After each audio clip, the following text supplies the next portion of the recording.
So, a lot of people have said Freedom Planet is nothing but a Sonic clone. They took the blue blur, turned him into a girl, took away his spin dash, and gave him a weapon. Now, I've been playing a lot of Freedom Planet 2. I was lucky enough to receive a review code from Marvelous or XSEED, and even though the game launches tomorrow, I've already beaten it. So let's look into Freedom Planet 2 and find out, is it another Sonic clone, or is it on a planet of its own?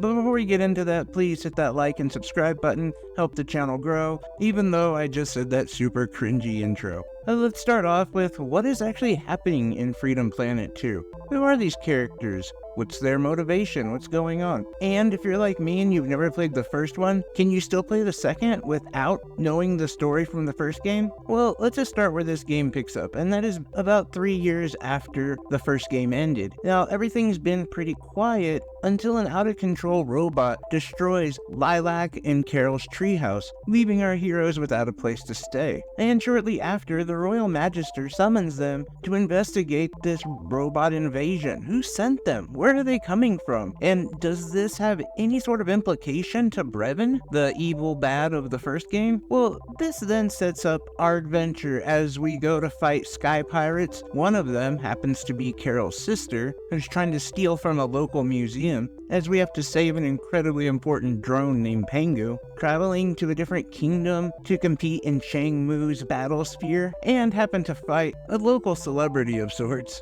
And we also travel to a robot graveyard where we actually get to fight General Serpentine. Now, I don't know if you fought him in the first game, but I know that he's related to the big bad of the first one.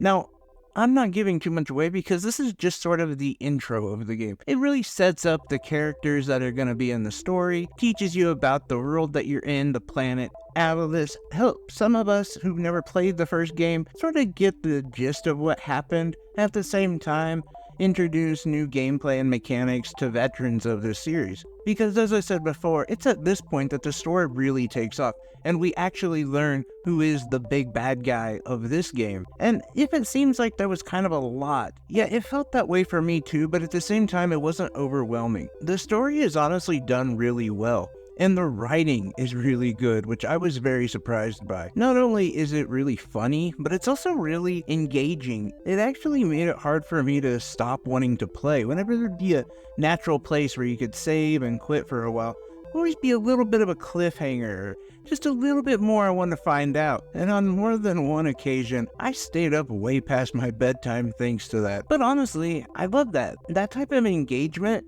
is why I'm always chasing that dragon with a bloated backlog of games. So to be able to find a game like that, it's awesome. And in fact, I have to say that I'm not a person who replays games very often. Usually I just don't have time. But this one, you can choose multiple characters, and completing certain achievements or even just beating the game will grant you different badges. And honestly, I found myself wanting to get these badges, wanting to find out more about the characters' endings, and just wanting to experience the story a little bit more.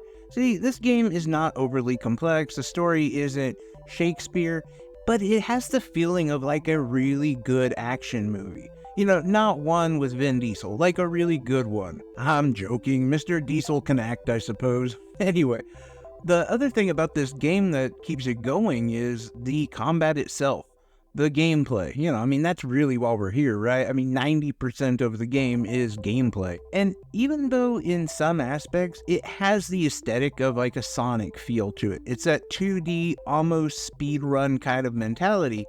Until you realize it's not. It's not at all. Yes, there is a bonus for speed and how quickly you get through a level, but there's also different points given for secrets found.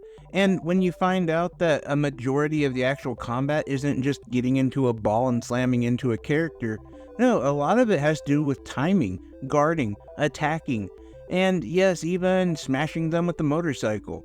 I chose Carol. Carol was my girl. Like, I really enjoyed using her, not only because she gets a motorcycle, but because she's green, and at the very beginning, her special power seemed kind of like the easiest one to use, but each character does have their own special ability. this is really magnified in the boss fights. The boss fights are epic. There are some amazingly great boss fights. Even in the basically intro of the game that I was talking about, there are some crazy boss fights. I mean, General Serpentine basically goes Super Saiyan at some point. But every level, every stage has a boss, and even if they're not super hard or crazy, they're all really fun.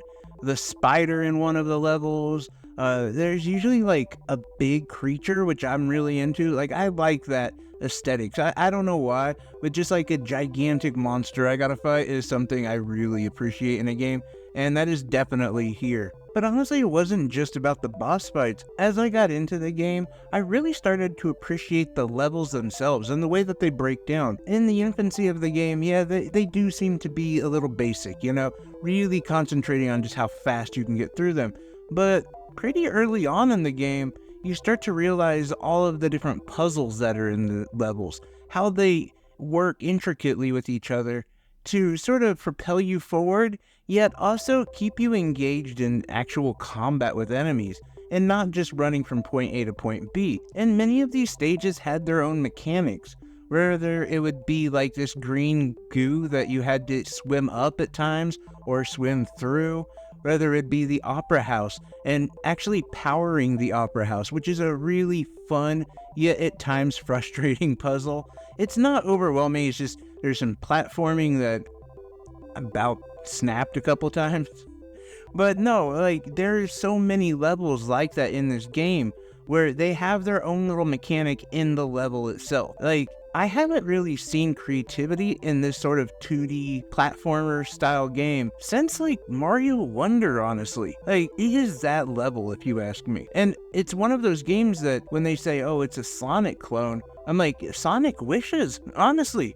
Like, I like the blue blur, don't get me wrong, but if Sonic Team had released a game with this much originality, creativity, and courage to try something new, we wouldn't be wondering what direction Sonic's going to. We wouldn't be looking at remakes and just wishing that they would bring back the old days. We would be looking at something that is transformative, yet still reminiscent of that retro style. And that's what they did here, which I think is a very hard line to ride. You know, you want to change things up, you want to make things new, but if you make it too new, then you get a really big mess on your hands. And I think the team that made Freedom Planet 2 were able to do just that. They were able to make a transformative game without losing that retro soul.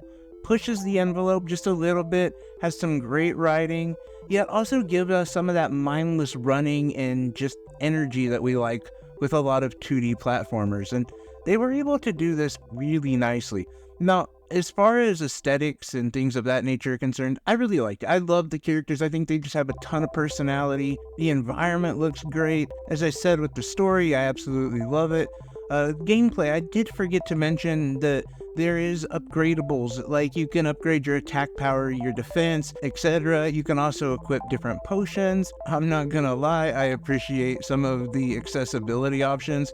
There was a couple times where, yes, I did turn on the unlimited revives, but things like that I think are great because you never really get hung up on a stage. Like, if you want to continue to test yourself and you want that challenge, it's right there. But you can also just give yourself unlimited lives essentially and get past a really difficult part that maybe is just difficult for you. You've been there, you know, where you fought a boss like 5-10 times and you're like, okay, I'm just done. All right, I can't beat this boss. I don't know why. You can beat the bosses after. It's not really even the difficulty. It's just something about that you can't do. Oh, fine. You can just turn that option on and you're good. And I like that in the game, just so you know that you're not going to be stuck at some point in the game.